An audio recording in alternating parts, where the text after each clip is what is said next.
I am Ann-Peggy Divine.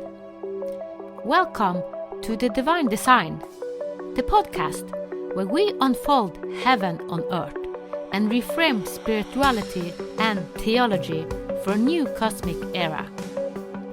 Your journey on human evolution and integration of your divine design starts here. Hello, Anthony. Warm welcome to you.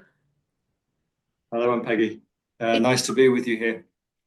Yeah, I think, how many years is it since we bumped into each other? I don't know. I don't know. I don't know I found you on the internet when I wrote the Health Bible because you said something about psychosis, and you had the same explanation that I felt resonated with me. And then I contacted you and asked, "Can I write about you in the Health Bible?" And you say, Yes, you did. Yes. so I Yeah, think it's maybe 5 years ago. something like that. Yes. Yeah. But now you are in what country are At the you? moment, I'm in Thailand. We're in So Thailand. it's I think it's about 20. It's down a bit. It's 26 degrees. It was hotter earlier. So it's evening here. Yeah. And what Yeah. is, you go back to this place because you have found something. Can you say something about? Okay, you already get me there because Yeah. I'm in Chiang Mai. So I kind of I do my best to look normal and be normal and do the way the world wants and everything else, but I don't really navigate inside in that way. So I've got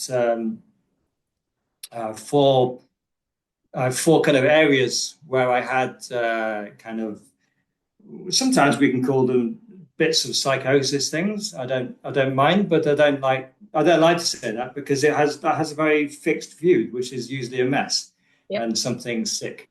Whereas my experiences had bits of mess in them, but they also had lots of beauty and spiritual stuff en masse. It's just a whole explosion of archetypes and different things, and they happened in places, and there were four of them, which happened over 10 years. And so the places were Yangzhou in China, southern China, and then second was the kind of southern Thailand islands area. And third was Rishikesh in India, and fourth was Chiang Mai and the area around in northern Thailand. So I'm in Chiang Mai because I've done kind of pilgrimages back to these homes for the last since. I mean, Chiang Mai was 2008 when it went into its interesting kind of experience, and I've been. It took a few years for me to feel ready to process some of the stuff. So I think 2013. Yes, 2013, I came back the first time. So that was when I felt able to handle and process some of the difficult material that was there. And then I've come back ever since, every year. And it's been, and each place I go to has been a place of growth. So there was a difficulty at the beginning and an interesting kind of experience. And then there's been masses and masses of growth and integration in these places. So this is one of my homes. Yeah. And so there you go. That gives you a start. And I kind of called it my heart path. So I was following an internal navigation for years and years, and it's not so clear now. So for the kind of the years when I was going in and out of the States, then it was a very close feeling. I was following this path that was there, and then as things stabilized around 2010, then it just became more part of the whole life. It's just there's not so fixed a thing. Yeah, I feel like I'm just being me now, so I don't feel. Whereas before it was this very tight. I must follow this path, and it's hard work at times. So there was something which And now I just feel like it's just me. I'm just doing my life. So you walk in your path. I walk on my path, but I don't feel like it's a big burden or I'm carrying a cross or something or I must do. I just do myself. That's easy. Yeah. And we talk just before we started this, we talk about what do you call it? I asked what you call it, and you say I call it my love, but it doesn't have any name because when we name something, we already put it into a boxes and a program. So it is kind of so someone also call it the Tao, the universe, the God, but whatever, all the names, Yeah. all the labels, it's beyond labels. Yeah. Yeah, so religion is okay, but it's always a bit fixed and rigid, and I join in things more to just move and connect with other people, not because it's a personal interest to me, because it's just little boxes and things, and I couldn't care less. So it's just whichever one is has got enough space that's there, and when they're too rigid, I'm sorry, I just have to walk away with things. So I had my own personal experience. I mean, the time when I was recovering from being on antipsychotic medication, there was a kind of a breaking crucifixion experience in a way to it. So I was at the bottom of the suicide well, where everything is just black and dark and whatever, and no emotions because it's all been drugged and flat. And there was just starting to recover from this very difficult state, and the actual recovery was a kind of grace experience. So I was this was as low as you can get as a person, and I chose to write some a computer game as a way to train my mind to think again. I was a computer programmer before, and so I wrote some games that I liked as a child, and I was putting the intelligence in to train the computer so it would play the game with its own intelligence against me. But I knew that I was actually putting the intelligence back into me. So I was doing So what was happening was love. So I was doing the ultimate love for myself, and I did it all day long, hours and hours in a quiet room, and I played beautiful music. We had some operatic music which I'd found from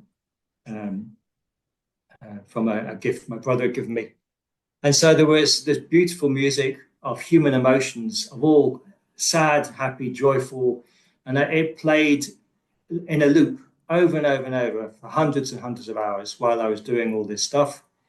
And in this process of love for myself, then I heard kind of grace, and so there was this thing that came up, which came up with these words: "Thank you, my love," and it's there. It's just there in itself. So for me, this became its own thing. It's in the heart, and I can forget it sometimes. You tune back in and gets caught in your head, and then I'll remember, and then I'll tune back into it. So there's an unconditional gratitude.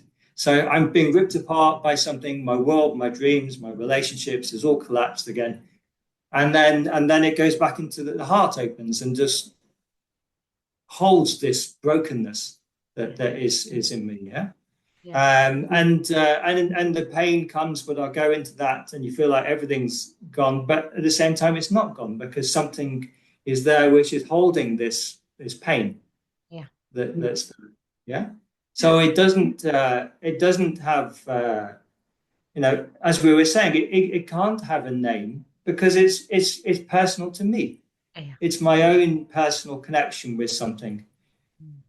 And that's what I rest on. So I've lived in a universe that is more unstable than most people can dream about of things, and yet my stability has been in this, that I rest on that, and it doesn't matter if it all starts behaving strange again, because I'm moving through the space, and my identity is not resting in any of this stuff.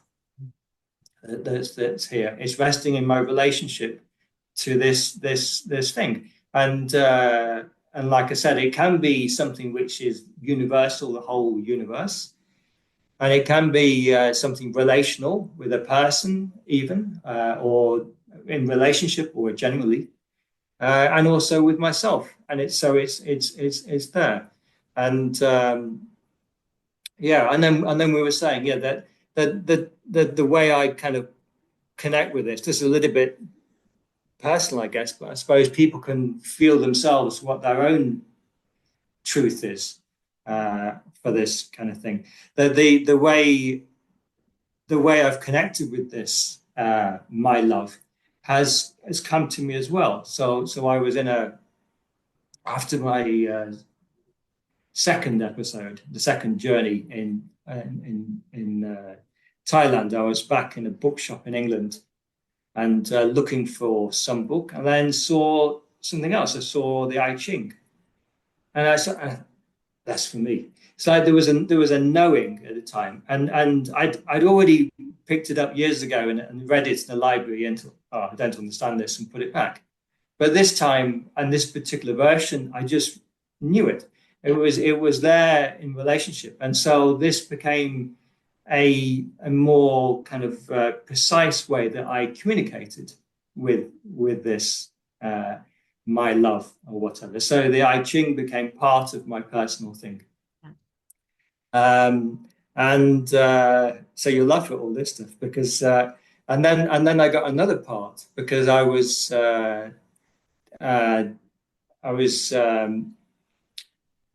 teaching English to Bhutanese Buddhist monks in Kalimpong in South India. So I turned up there and was checking out a research center.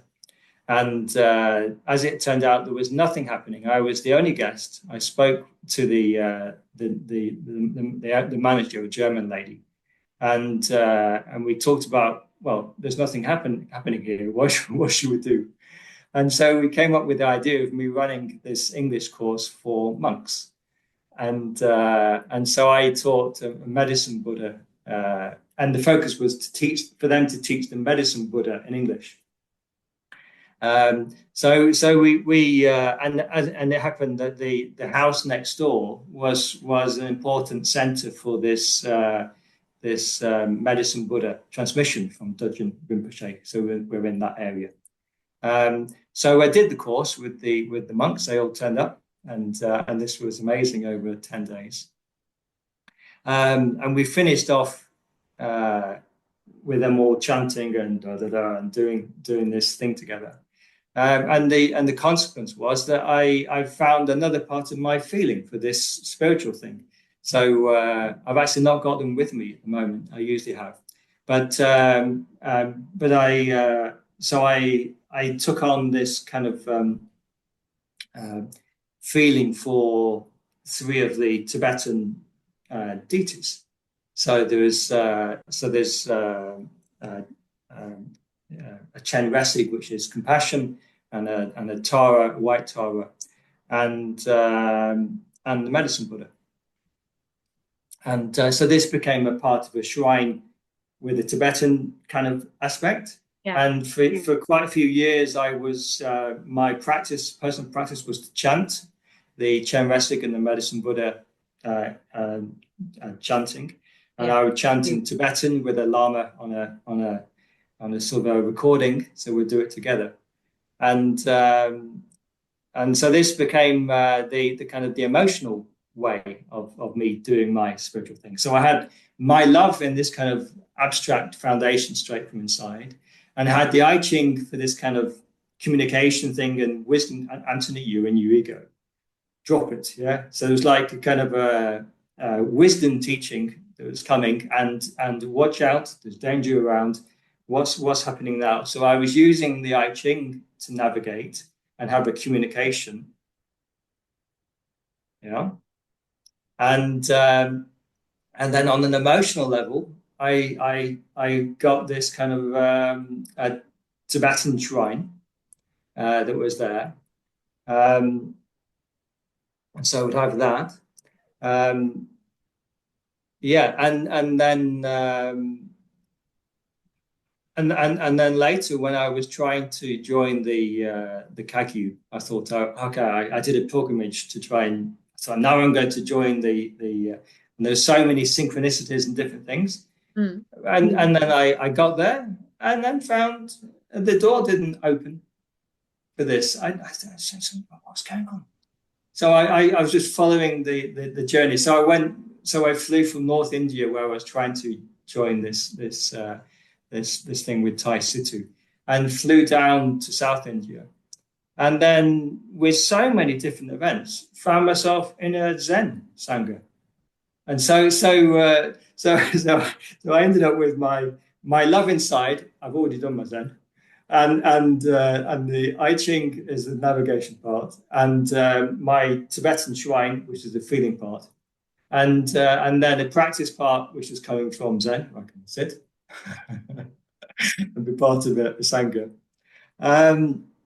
And then around all of that, where I actually feel myself, whether it's this life or past lives or deeper understanding, I guess it's linked to the I Ching, is within this Taoist umbrella, which is what I was saying when we were just chatting before. So in the end, I can feel this thing. I can feel this mother that is kind of that you can't describe, you cannot put words to. So it's something but it feels relational for me, and I have a sense of.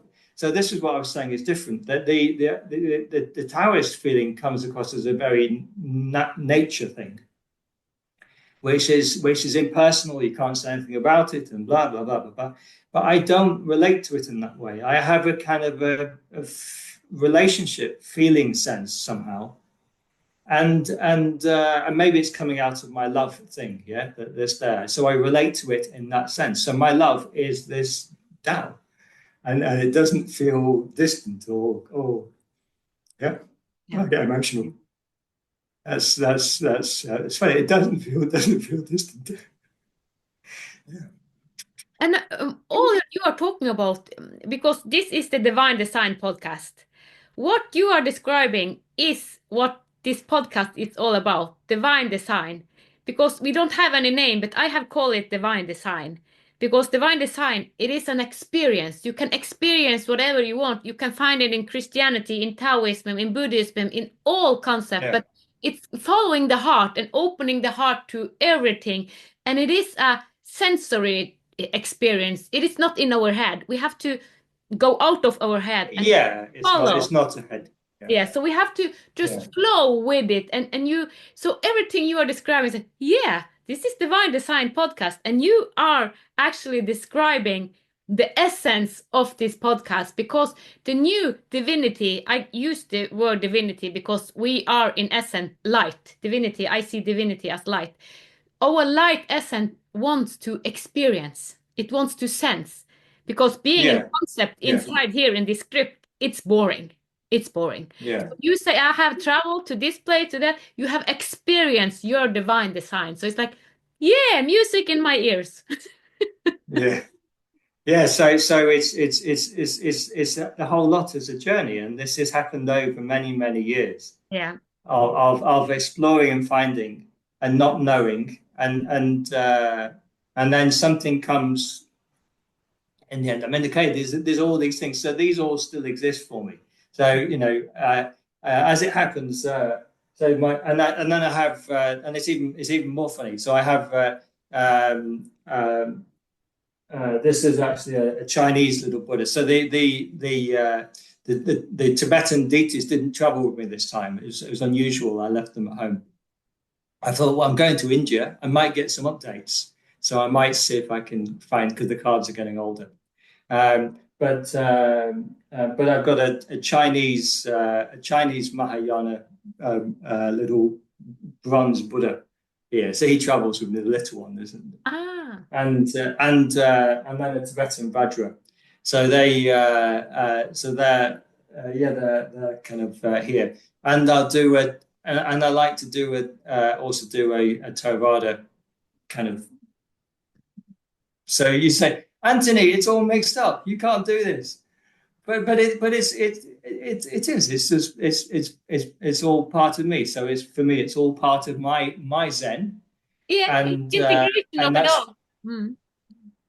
no, and that's not something rational. It's not from all these camps that people put themselves in. I get into all trouble with different people, the head of this sect or this sect, because they say you can't do both. But I'm me, and I can feel my own flow through all of this, and I don't feel in these boxes, so I relate to the Taoist thing. That's yeah. Yeah, when I was in the middle of my journey, I went to two practices of shamanism.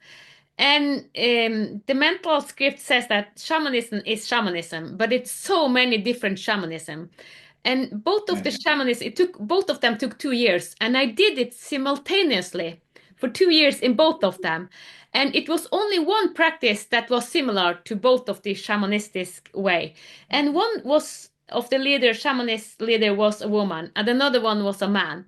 And I learned so deep because in one of the education I had my youngest daughter with me, and when you have your child with you, they are mirroring you so deep, much deeper than Yeah. because yeah. So for these 2 years, I had my daughter in this tradition, and for the other tradition, only myself. And it was more the Inca tradition, and the other one had also, she did the same as I do. I want to be eclectic. I want to take the best of all tradition, like Christianity, Buddhism, Taoism, all wisdom, knowledge, and shamanistic, or whatever we call it. If you take the best from all tradition, and then that's the path of the heart, because the heart know what it needs from that tradition and that tradition. So it's Yeah, because same if as with you. your head you can't do this. Yeah. No, we can. No, Yeah, no, no, no.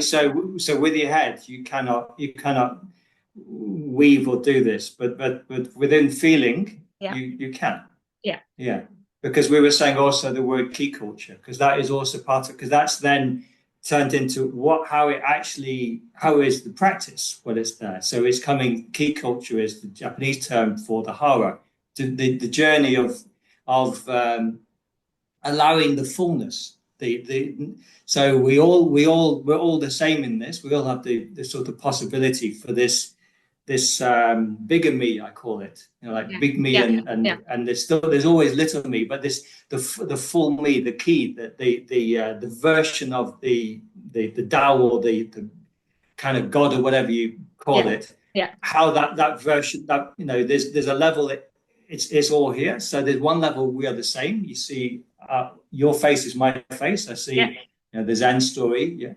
At the same time as being the same face, the way the face expresses is different. You have different qualities, yeah, different things, how it's there. yeah, But this is still your original movement, my teacher would call it. So we have our kind of distortion of our personalities and journey and things that's there, and then the journey is to come back to our original expression of this kind of divinity, and then this is key culture, to live this fullness and be yourself. yeah, And you don't necessarily have to do anything, you just be yourself. And so so you just there with people and connect and be authentic, and then that's the invitation to others to find yeah. their selves. Yeah. So I guess the key culture best sums up for me this whole thing of that the journey is just to come to that state of allowing Yeah. that to be here. Yeah. Yeah, And and then all of these things, my ways of relating to that. Yeah.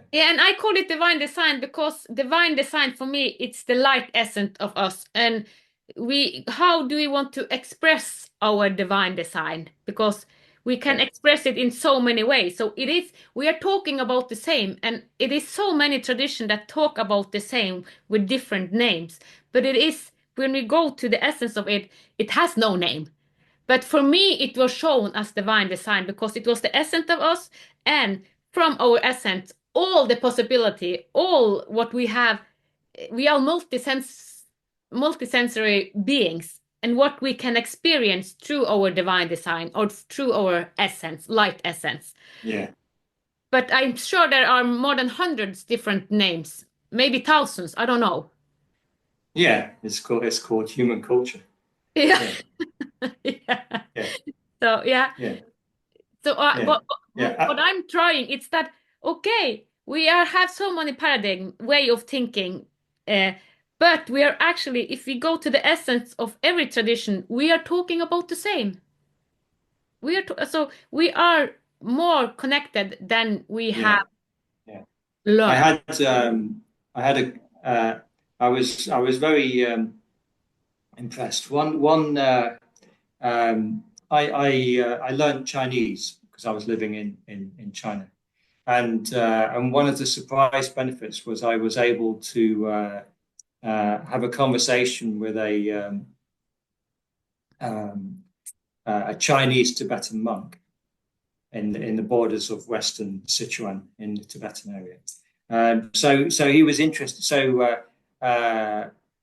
In fact, I was able to talk with all the Tibetan monks in this area because they spoke Chinese. So there's strange things, but the Chinese became a bridge, even though it's a difficult thing for them at times. But it became a language bridge where we could communicate. But this one monk where I had a really good conversation was interesting in himself because he actually was Chinese. He was from Shenzhen and had become a Tibetan monk during the Mao time.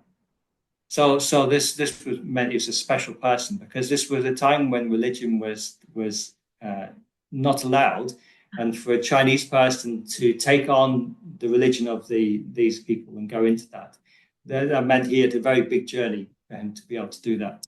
But we were talking, and what came out was the concept of a diamond, and both of us immediately understood conceptually what we were talking about. Yeah. So because what I talked about was sitting in the heart of the diamond, Yeah. and the diamond has many facets coming in from different paths, and maybe as many paths as there are people, or facets as people, but certainly as many facets as there are religions that are coming in, or different things.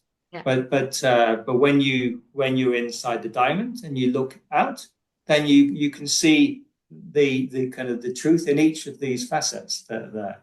Yeah. And so you're able to relate with the people and see that it's all the same when it's coming into that level. And that's also what I told you when we started. I'm doing the Divinima Reset course, and that's the same. It is kind of living from our diamond, because it is actually a detox, because the programming we have learned is limiting our light. So when we take away the programming, all the labels as we talk about, then we are in the divine design and the crystal and diamond. So it's like because what's special is that allows what you're talking about. Because the whole it's been so I part of the first experience I had, so this is very personal now, but the actual the first, when my mind broke open, we'll say positive language, breaking open, it was in China in 2001. And I spent 3 months reading an English Chinese Bible, so New Testament. So I spent 3 months reading that before going, oh. And because I was disturbed by something, so it had been building up for a while. It was the words, the way, the light, and the truth. The only way to God is through me. Something like that. Different versions of the same, but that thing.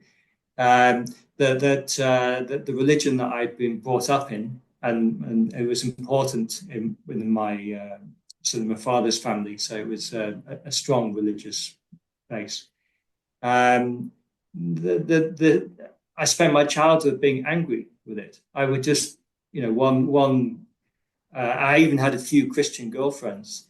So you're attracting triggers.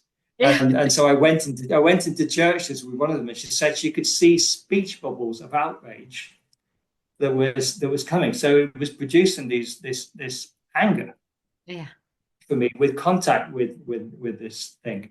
And so at this time, and then this came to a focus because I had another Christian partner in China. So it came up to a focus, and I was looking at where the love creates hate and destruction. The actual spirituality that I've been given, when I look at how it's touched the world, it created so much pain and suffering and wars and division. And there was no capacity within it to accept difference, to see other facets. Absolutely zero. And it was built into the whole way that the structures are there in the words and the stuff. The only way, the way I'm the way, the light, and the truth, the only way to God is through me. There is no other way other than this. And then you go and meet a Muslim person or a Taoist person, and no, they don't have the truth. When they have the truth, then they'll know. And so this then is not love. And so this creates division between people. So obviously for me, I went in a laser beam thing to try and take this apart to understand this. Yeah. And so, of course, I spent 3 months reading the Bible, and then wrote a kind of a challenge essay on this. And in the end, picking it apart, I got something that love is the way, the light, and the truth. The only way to love is through love, and through this thing. So this was picking out all different things that was there. That yeah, this was, and then I went into this state. Boom. Yeah, and it opened, and then I was on some kind of stuff, baptized myself in rivers and being born again, and then becoming Buddha stuff, and yeah. So it was me unpicking this Christian thing, which had been through my family. I had my grandparents were lay preachers, so there was a lot of Methodist Christian stuff in my background. Yeah. And this was what it was. Yeah. Yeah. So the diamond for me is important. It's about how we can embrace the truth in others, and also not get blinded by people or characters from the past, and be able to see the truth in people in different ways in front of us now, all different things. Yeah. Rather than just making divine images of people in the past, and not seeing the beauty that's around us. So this is there you go. Yeah, it's music in my ear, because what I see in the world, it's that this is the path for all of us, because we cannot find the totally truth of ourselves with just one religion or one tradition. It's how can we embrace the diversity of it all, because the diversity holds pieces for us. Yeah. And both of us have gone on this journey, and we have been to so many different traditions. And the last year I have studied theology in the Christian tradition. And I have gotten a lot of knowledge, deep knowledge about Jesus, even though I have experienced Jesus. We have talked about this earlier, feeling and sensing the Christ consciousness. So I come from that. Yeah. And then I learn a lot of mental script about Jesus. And they are perfect, but I have a personal relationship to Jesus. And if I want a clarity, I ask Jesus, because the consciousness of Jesus is here now if we want it to be. Yeah. So the shift is to not reading about it, having mental concept, but sensing it, knowing it is here, and we have a relationship with it, and sensing it, and then using it, being it, emanating it. The irony is, look, I mean, so I'm a person that did read the New Testament line by line with excitement and enthusiasm in between my Tai Chi practices, with nothing else to do apart from I was teaching children at the weekend, so that was my bit of service stuff. And I went through, and then I read John twice, the book of John. So I was interested in the end, I felt an interest in John and in the strange prophecy one at the end. I forget what it's called. So they whatever it's called. So I felt a numinosity in those two. The rest didn't interest me. Okay.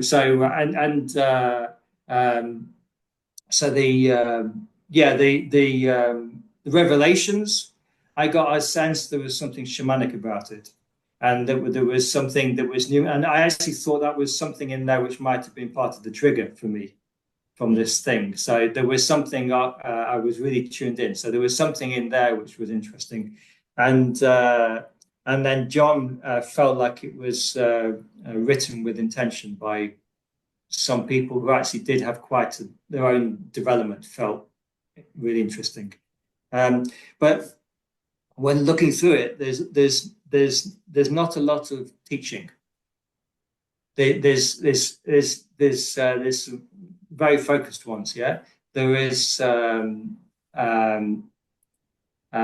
an interesting one about faith. If you have a bit of faith, yeah, that made some sense to me.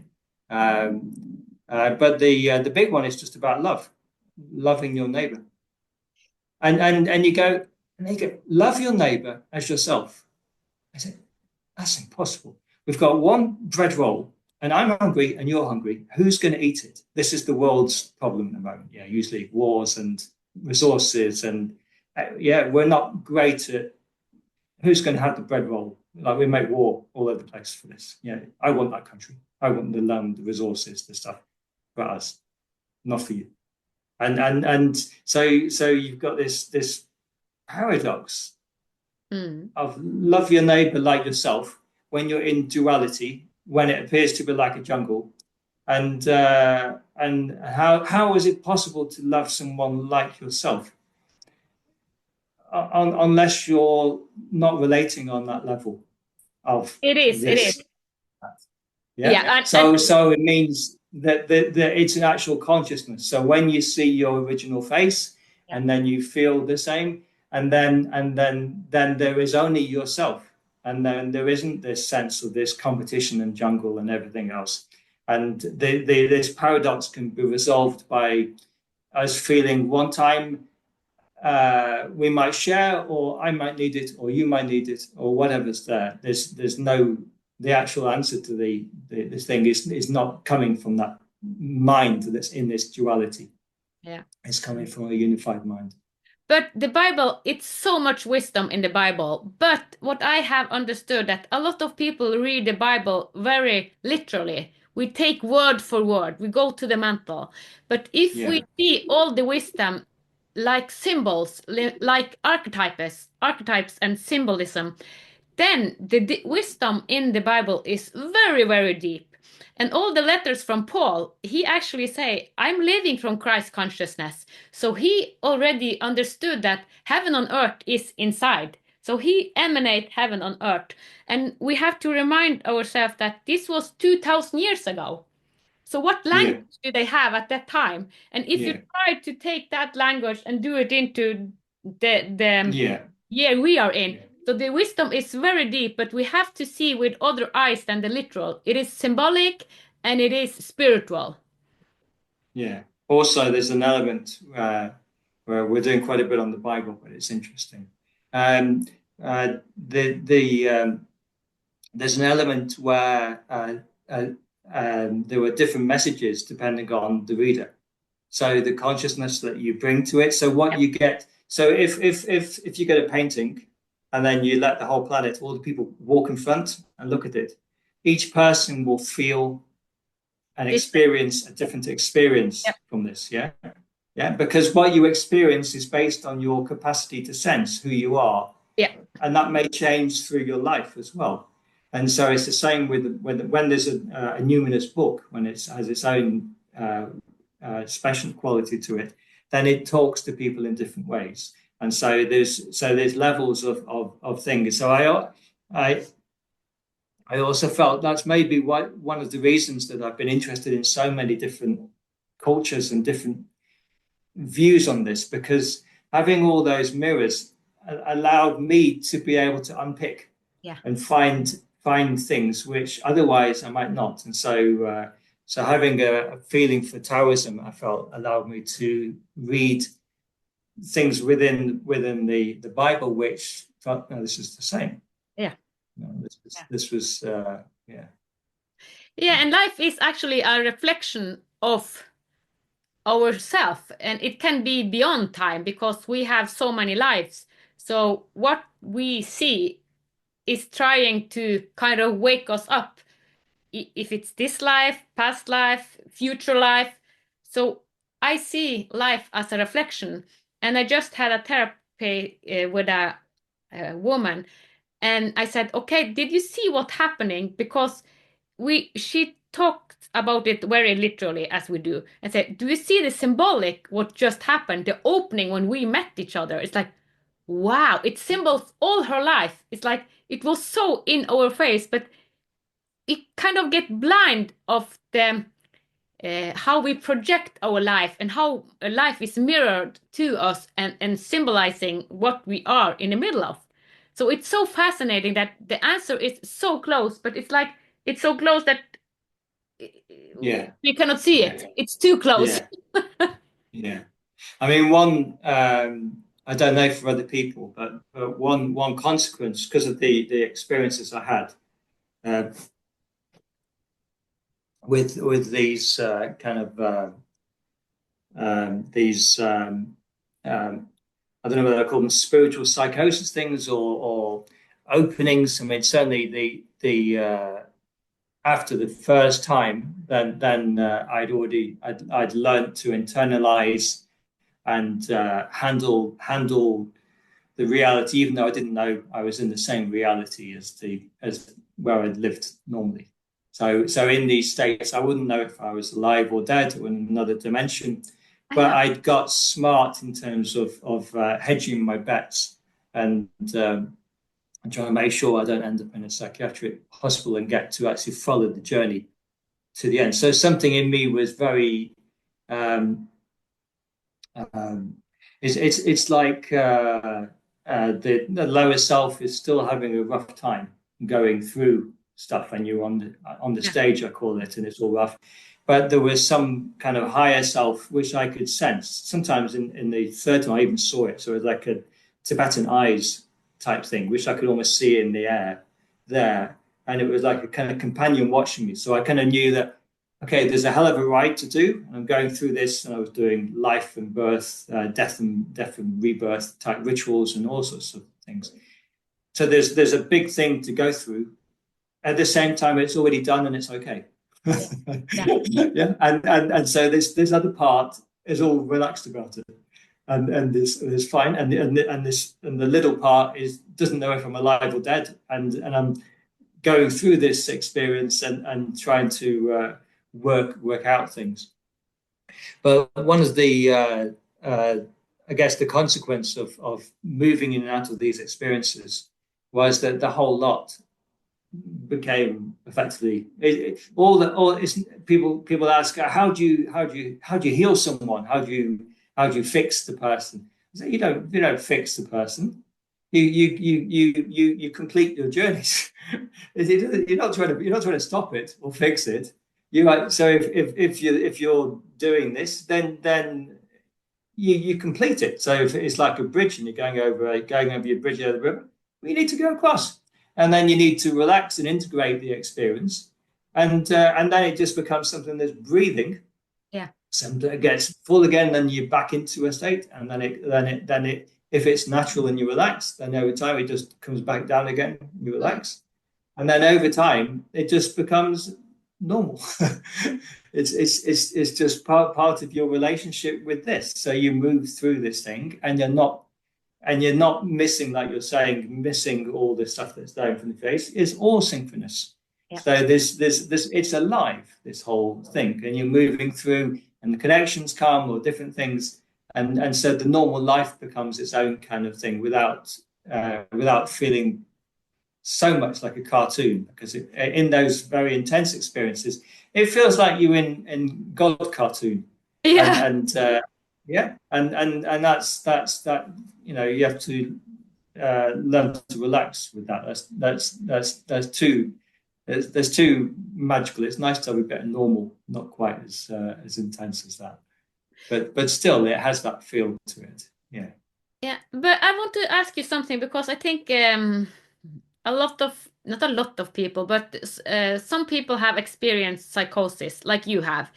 And what can you tell something about experiencing psychosis and using it as growth to your higher self, to not drug it away, but to go through the psychosis and open more and more. Because through the psychosis, I have understood that the opening can be very big, very big. But at the same time, also we feel the doubleness, kind of Mother Earth and the duality and the divinity, where everything is union. So can you say something about psychosis as a way of really opening up to our higher self?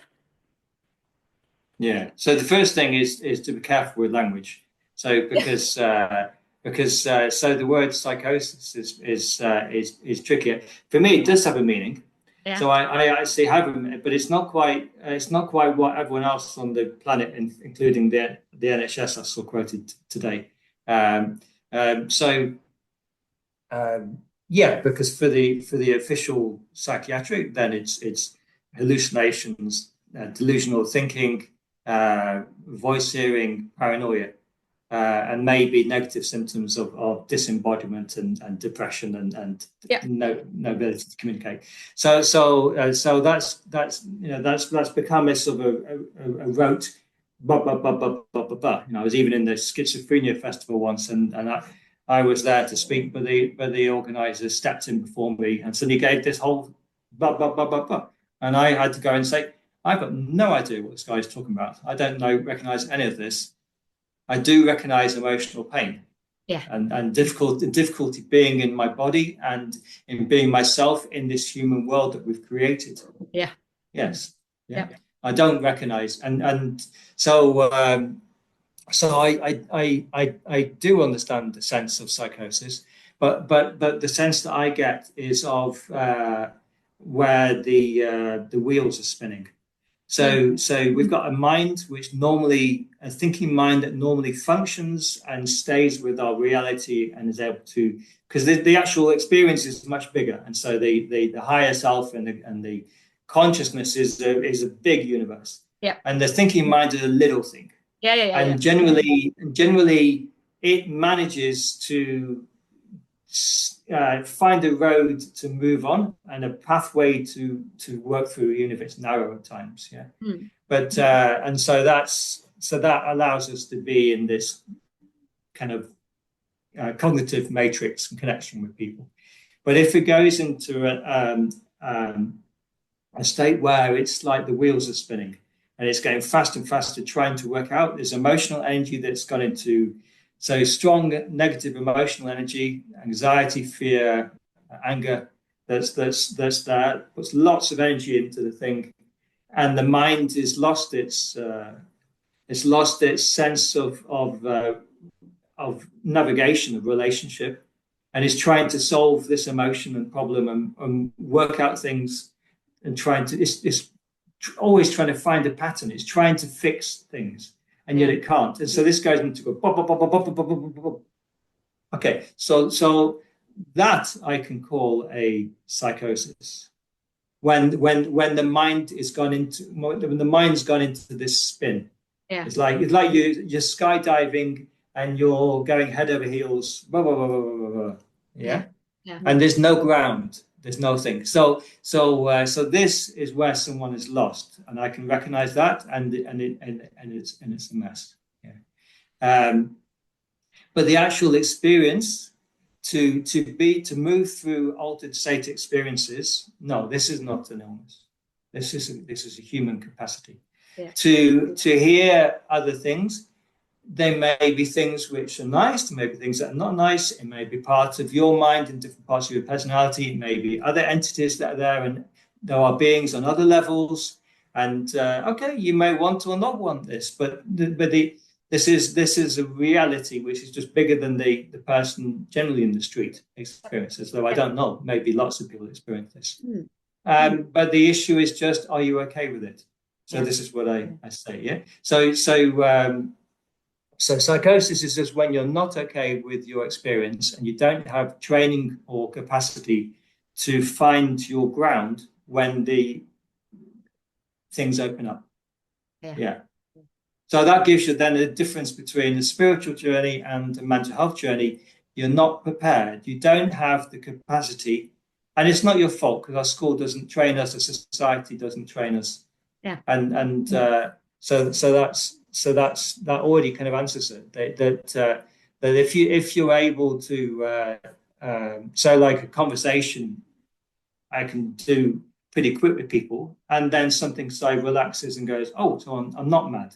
Whereas when you speak with people who um, are effectively afraid of what you're experiencing, so most people,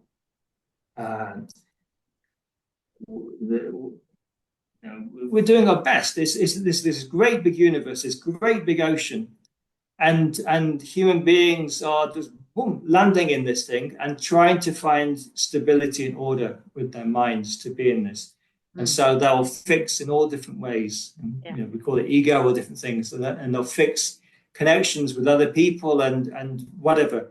And if they meet someone who's blown out of this thing, then that threatens their little ways that they've got to stabilize, and so they go into fear. And okay, we can't judge because it's just what happens, but it's unhelpful because then the person who's in their rocky boat quietly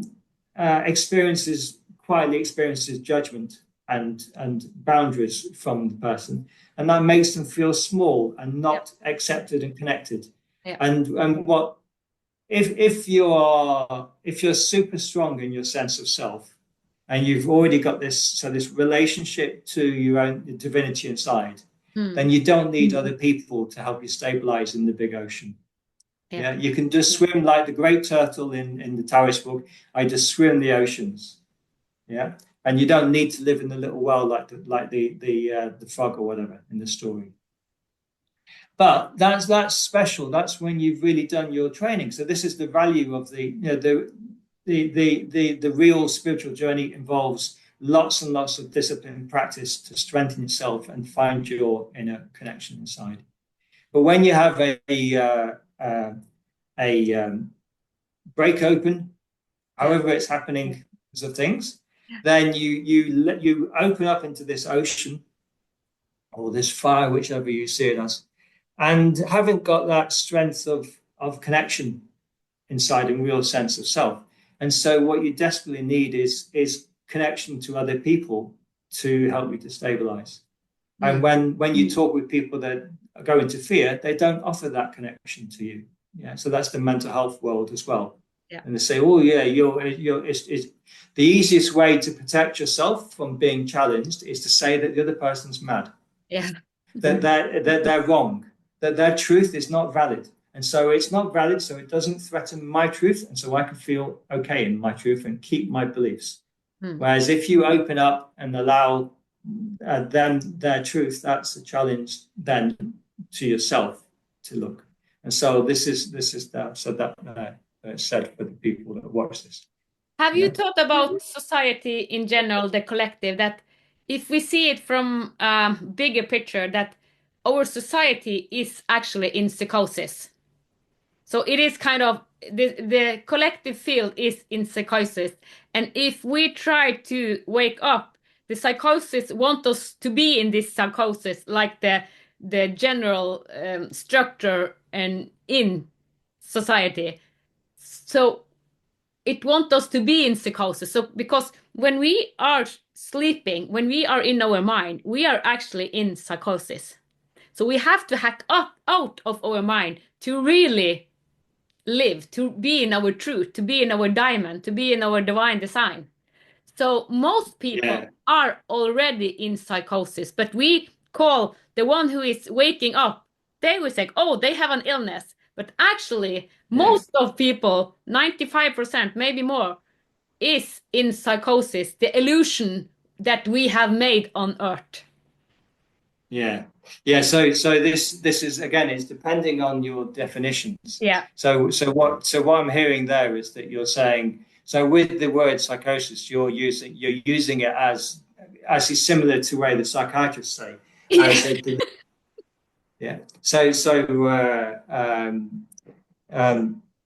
yeah, um,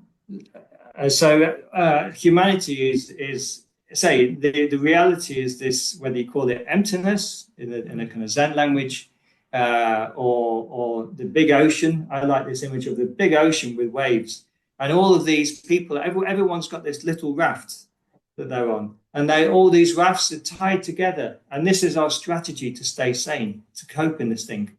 We make lots and lots of life experiences and connections, and we develop an ego sense because this is something we can control, this image. Yeah, And yeah, this image we solidify. So we've got real connections between our rafts and our genuine love and feeling with people. And then the ego is there as well as another kind of bigger raft. yeah. And it's stabilized with all these mind relationships and power games and things with all the other people and things. And so these strategies are the ways that we try and build an insurance policy against the there's nothing to hold on to type feeling, Yeah, which is what you have when it breaks. yeah, yeah. So if you want to call that the collective mindset, a kind of a delusion or a psychosis, then well, it's obviously there. So there are collective mindsets, and that that's a sort of a control pattern and a view with its own big defenses, massive defenses against it. And sure, you're not in the you're in, well, I'll use the Taoist sense. So in the book of Chuang-Tzu, it says, there's the conversation between the ocean turtle and the frog in the pond. And the frog saying, "It's so great in here. Why don't you come in here?" And the turtle saying, "I'm swimming through the oceans." Yeah. So the frog at the well is a mental box. Yeah. Which is yeah. And the freedom is to be in the ocean and to relax with that. And so the reality is there is no problem to be in the ocean, but we don't know that. It brings up all the fear inside. So there's the fear of death because the ego is collapsing when you go into this. Yeah, yeah. So yes, you can say, if you say like that there is a kind of I don't know, delusion. I don't like to do that because for me that's still judgmental. So Okay. so I just accept. I'm glad you said it, because when I said it, okay, that sounds judgmental. So I agree, but I don't mean it in a judgmental way. But I just wanted to lift it in a higher level so that we see that when we judge people that have psychology and that have psychosis, I mean, then yeah. then we could say, oh, you have an illusion, but we are ourselves in an illusion. So it's like I wanted to take the perspective from that okay. Yeah. We say that okay, you have an illusion, but what are we doing if we just go from our scripted mind? Then we are also in the illusion. So that's what was my point, not to judge, but just to put exactly. It's actually to hold a mirror to the reality that is there. Exactly. Yeah. So each person is on their own journey with this, and I mean the nice thing with having your own mind gone mad and going through things is that there's something relaxed inside, and so you're able to relax with it's like a curiosity. So how do you experience this reality then? I mean, for me, this thing is just I describe it as it's just a cinema. So there's this playground. You got a playground. I've got a cinema. So I've got this cinema hall, and I've got this and there's a kind of a screen or a stage, and there's a projector that's there, and the projector's got me on the screen, and it's got all these things happening. But then there's also me, and I've got this nice cozy seat in the cinema. I'm just there and watching, and I'm kind of chilled out and watching it. But you're Now not I'm only God. watching it, you are experiencing it, you are feeling it. So you're not No, only. no, I'm feeling it. So Yeah, these two seats are not separate, but yeah, they are. So the observer is there, and the screen is completely lived and felt. It is this, yeah, yeah. But the observer is not separate. It's not a two duality. It's an awareness and a felt sense that's there. At the same time, it's been fully in the experience that's yeah. there. So Yeah, you know that you are God experiencing your universe. We are talking yeah, about we are yeah. God universes that experience how it is to be a God in our own life, in with the experience we have in our terms. Yeah, without an inflation. So at the same time, recognizing that this is just the human design, Yeah. and that every person is the same, and so there's no inflation with that. Mm. That's there. There's a recognition, and then you get another projector that turns on, and then because you obviously you dream, so you know you can go to sleep, and there's another projector which creates another version. Yeah. And so, okay, so we have these different projectors and different worlds that we can go into. Maybe there's more, yeah. So Yeah. suddenly, everyone goes, oh yeah. So we can our consciousness can move through different levels. This is a given. Yeah. And what if they mix together? So you have some state of health or mind or need or the stars, whatever it is that causes the two to mix together. So both projectors, in this case, the dream projector and the daytime body consciousness, Yeah. they mix together, and so you get a blended reality experience. Yep.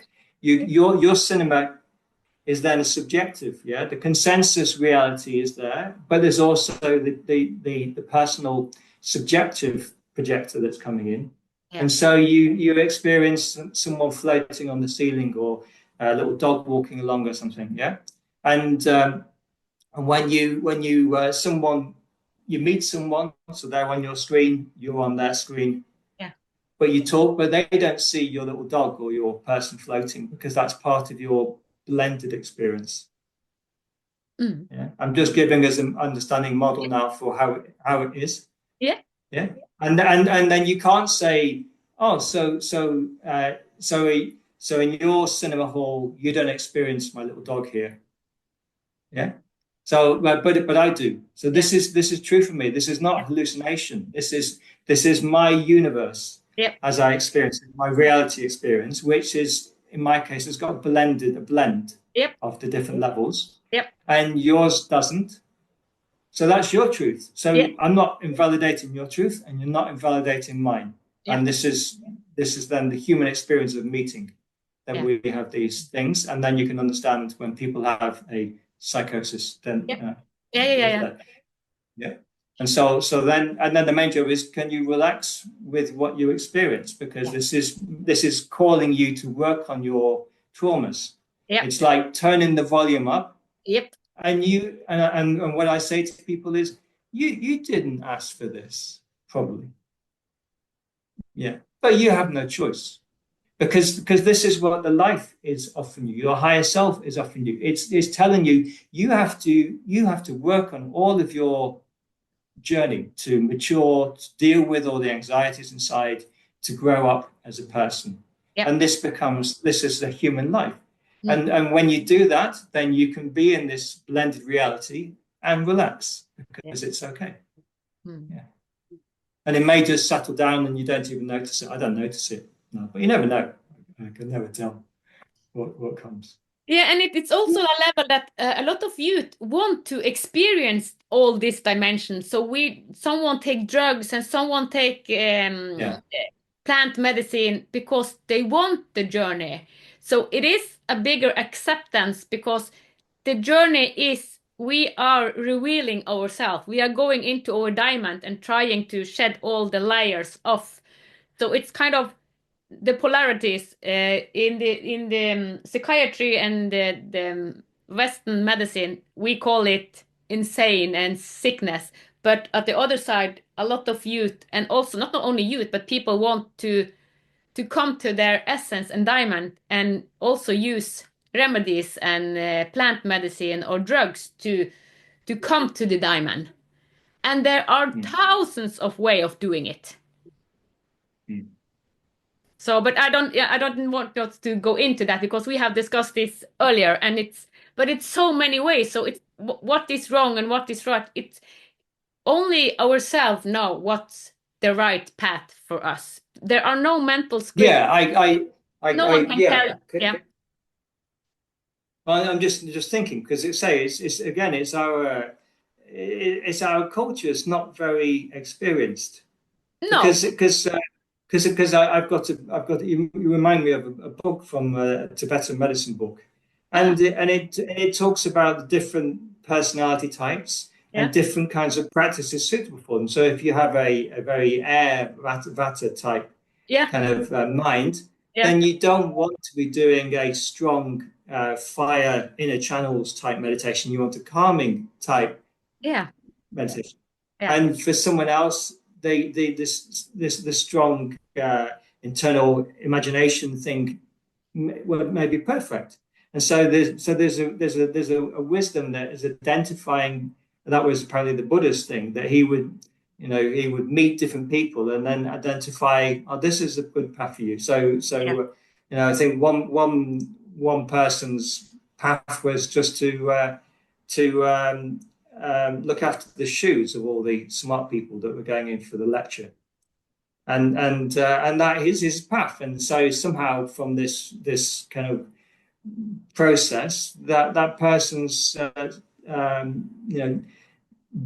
journey completes, Yeah. and then he becomes the next teacher. That's the story. The Buddha leaves them and says, "Who's going to teach us now?" The guy cleaning the shoes is your next teacher. So it's really nice that there's space for each person to have different things, and I can't say so. I just know one person takes some kind of plant medicine or cannabis or God knows what, and then maybe that's helpful in creating more connections in the brain or opening things. Another person takes the same thing, and they're already too finely wired. Yeah. And so the same thing creates too many connections and then creates instability and anxiety. Mm. And and then that creates fear inside or threat and paranoia. And something that's good for some people is difficult for others. And so this is then a little bit difficult with some of those things. And that's the same with the spiritual practices. Yeah. Yeah. Yeah. Yeah. So this is all the same. It's What is all. good for one person is not good for another person. Yeah. And maybe this timing. So this is, Yeah, timing also. not I ready call yet. it divine timing. But when I was in Peru in 2018, I met a family, and the man there said that I had a lot of trauma from my childhood, and the way out of my trauma was through ayahuasca, and he had done ayahuasca more than 50 ayahuasca for over 2 years, and through ayahuasca he kind of came out like a whole person, and that was his path. And so Yeah. someone use ayahuasca, and that's a plant medicine that helps some people. But for other people, ayahuasca may not be their right path because it can also be hard on the system. So, but it's so many ways. Yeah, but nature have a lot of herbs and tools for us if we listen to Mother Nature, because Mother Nature is wise, and we are also a part of Mother Nature, because this duality that we have here, it is Mother Earth. Yeah. Yeah. Yeah. So, yeah. Yeah. And that's a deep Yeah. conversation by itself. Yeah. Yeah. Yeah, so I don't know anything about all that. I've always been with people that do. So I listen, but some instinct inside. I used to identify myself with people by saying I don't need the plant medicines. Yeah, but I That remember, was because I was already going in and out yeah, of altered states. but That was so.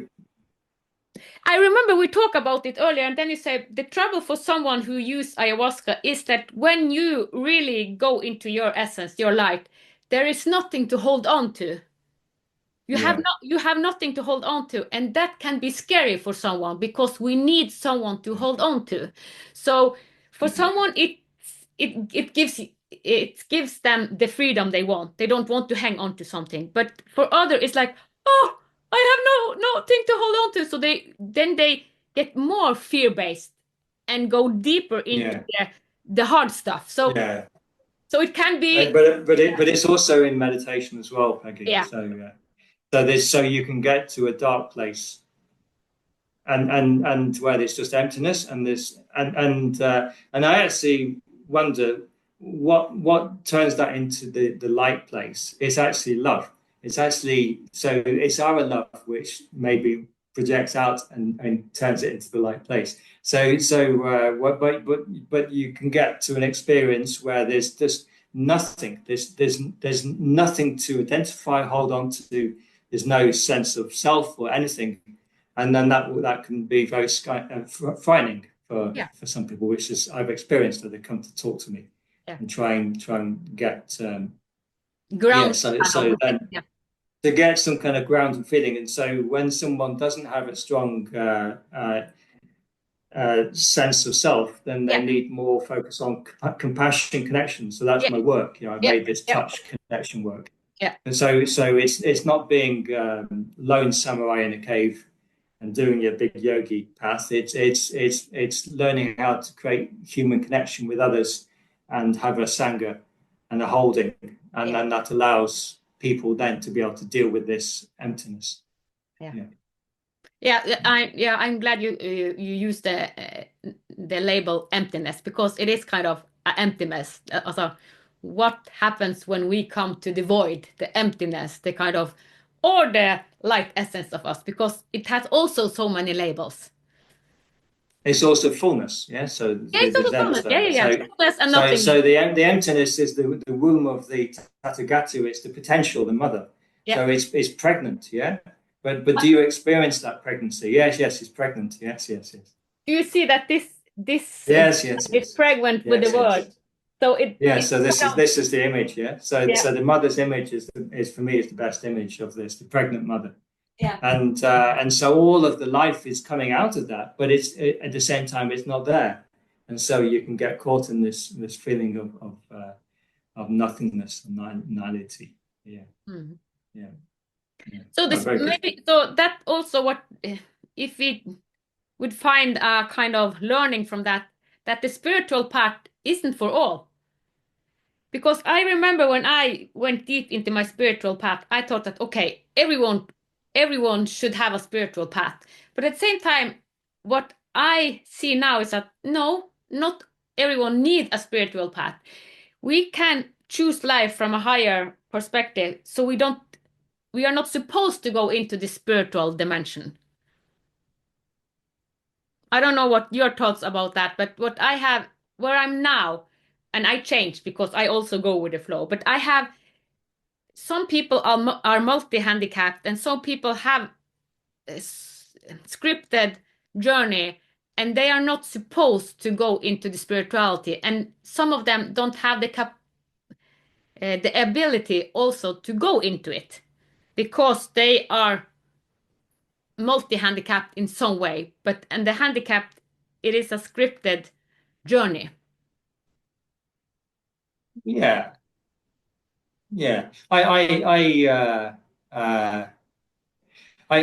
got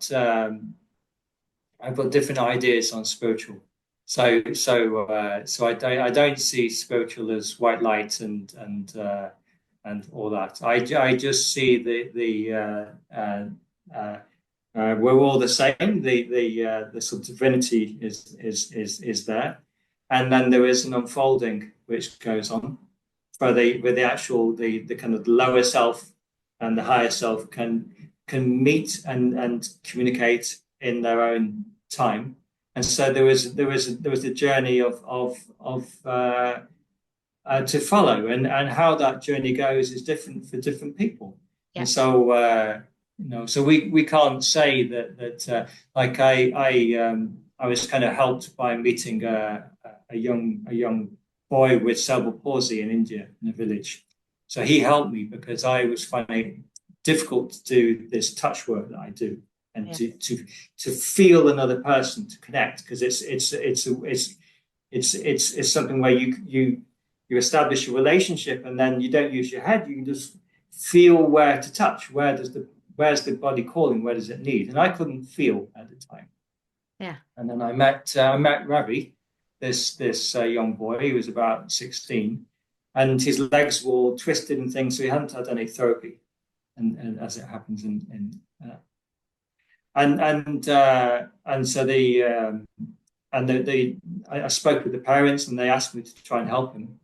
And I found with him, it was so easy to feel. So he was the first person for me that I could connect with.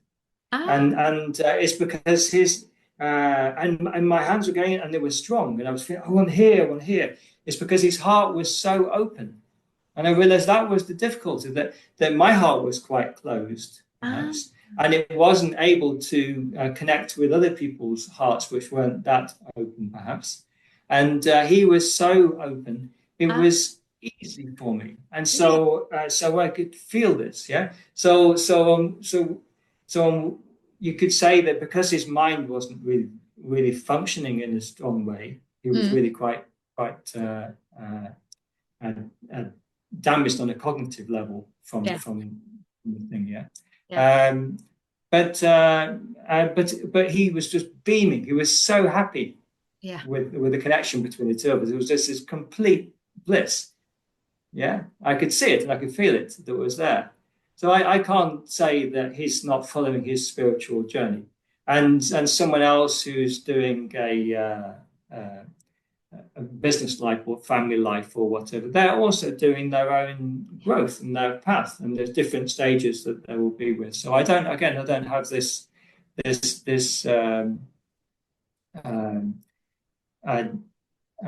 thing. I mean, there is the Buddhist thing that's there, and I'm aware of that. So I do listen to others.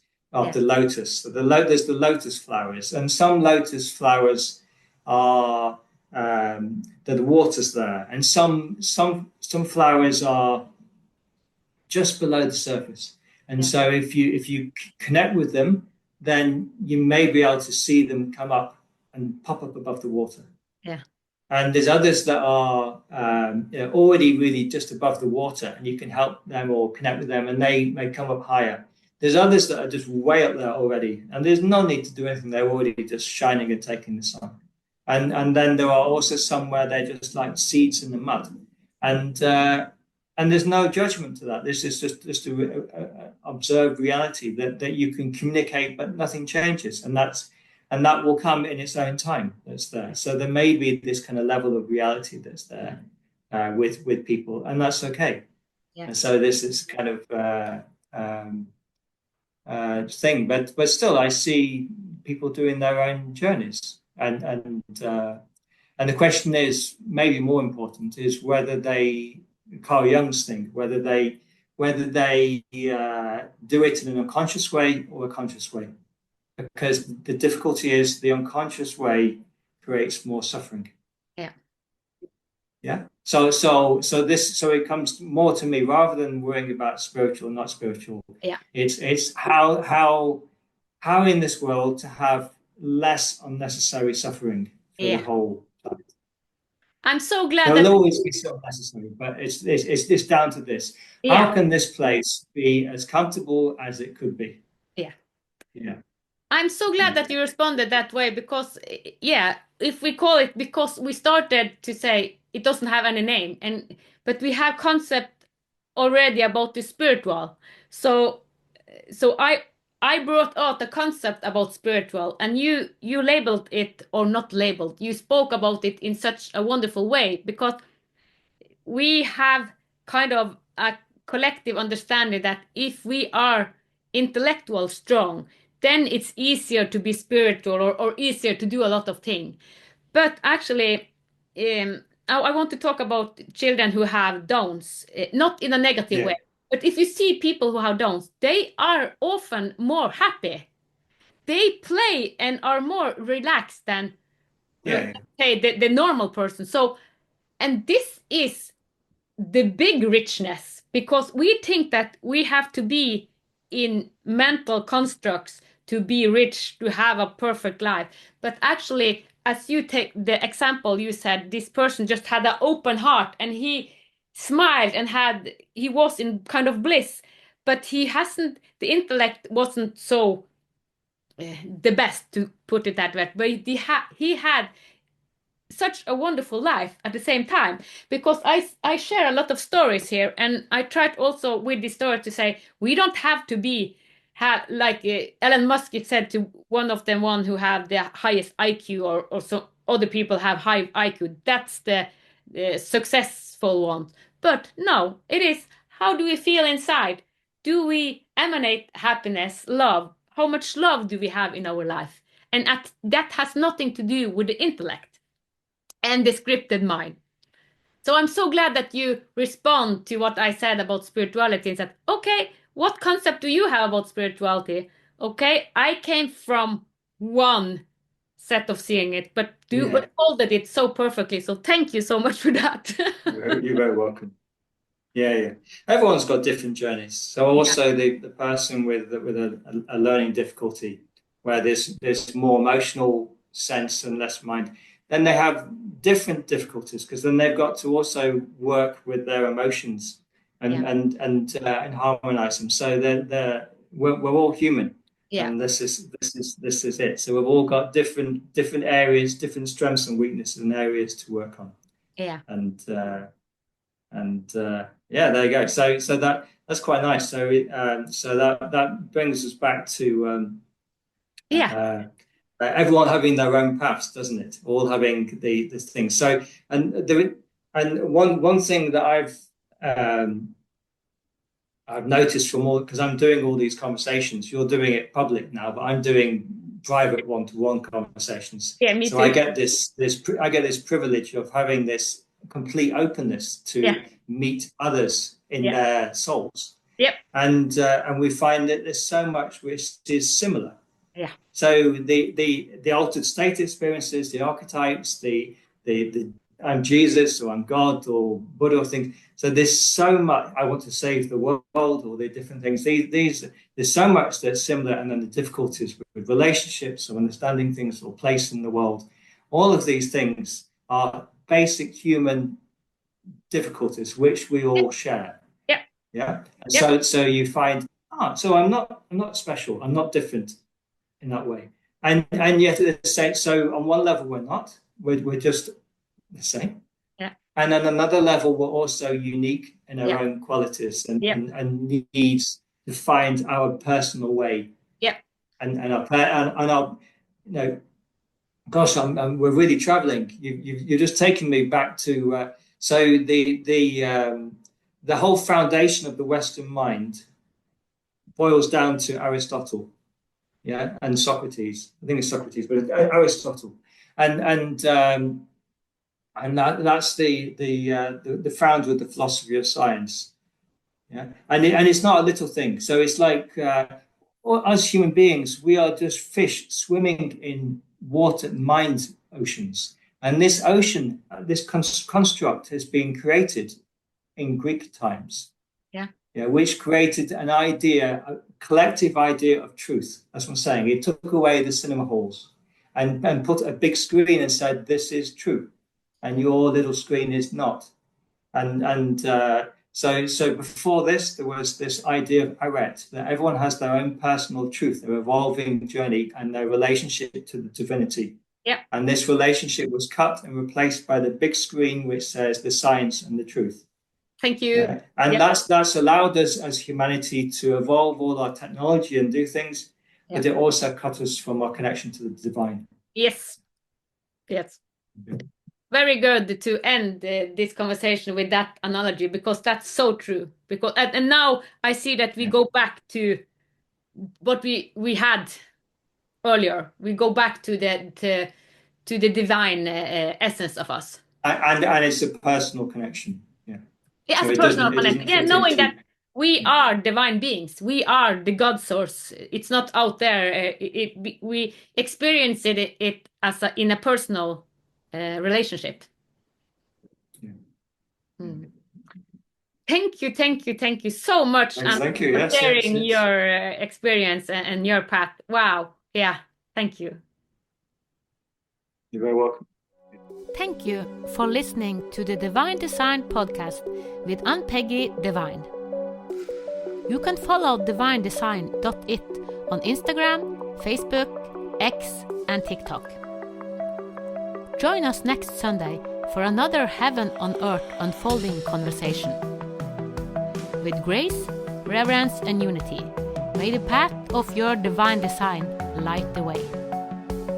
From the divine in us to the divine in you.